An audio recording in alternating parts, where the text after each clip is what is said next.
The costs of government are all assessed upon the people. You know, I believe in government. There are things it can't do, of course, but I think that government has had a positive effect in the lives of millions of people.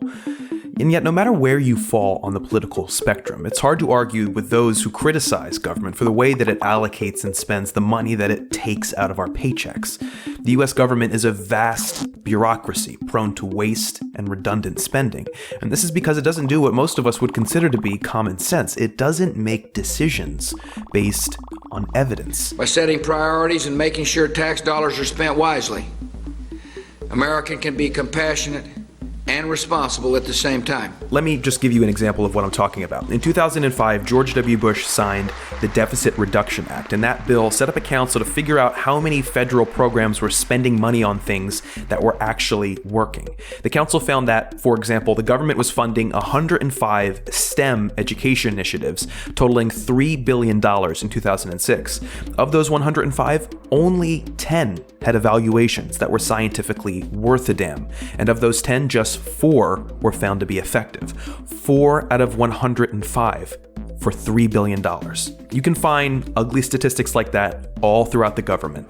And the reason is because spending decisions in Washington, and in the states too, by the way, are made on things like costs, on public opinion, on the pressure from lobbyists, and on the particular political ideology of parties and politicians. In other words, everything but evidence. I mean, you read essays on evidence-based policy and you invariably come across sentences like, "The rise and promotion of evidence-based orientations within government agencies is consistent with the public sector's increased interest in efficiency and effectiveness," as if before they were primarily concerned with inefficiency and ineffectiveness.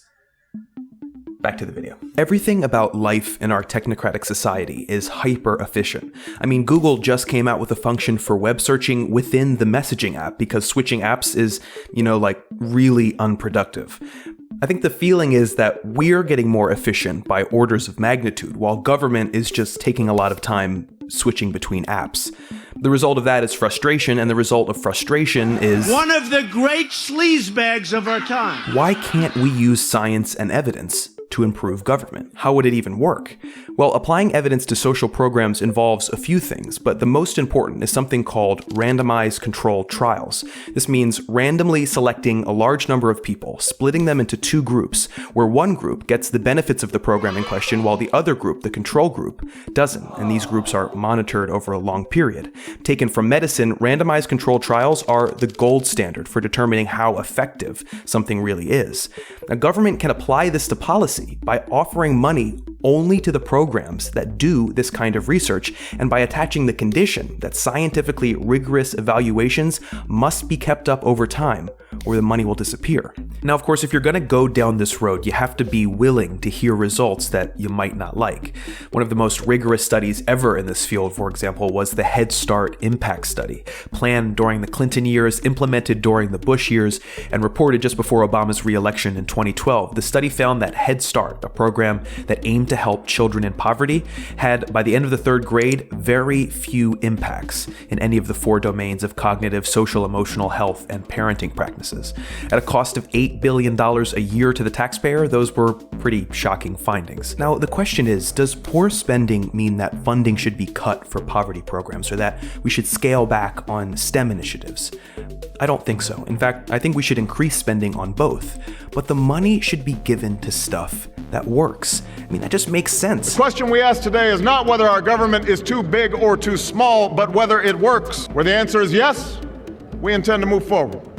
Where the answer is no, programs will end. Major kudos has to be given to the Obama administration for facing the Head Start results squarely and ordering a full review of one of the signature pieces of liberal legislation in the 20th century. In fact, evidence-based policy has been a cornerstone of the Obama agenda. In some key areas, there have been some major wins by using a competitive model of funding that requires strong standards of evidence.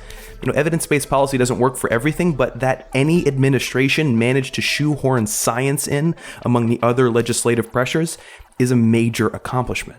Of course, you won't ever hear about accomplishments like this on the news because this stuff is incredibly boring. But that's part of the problem.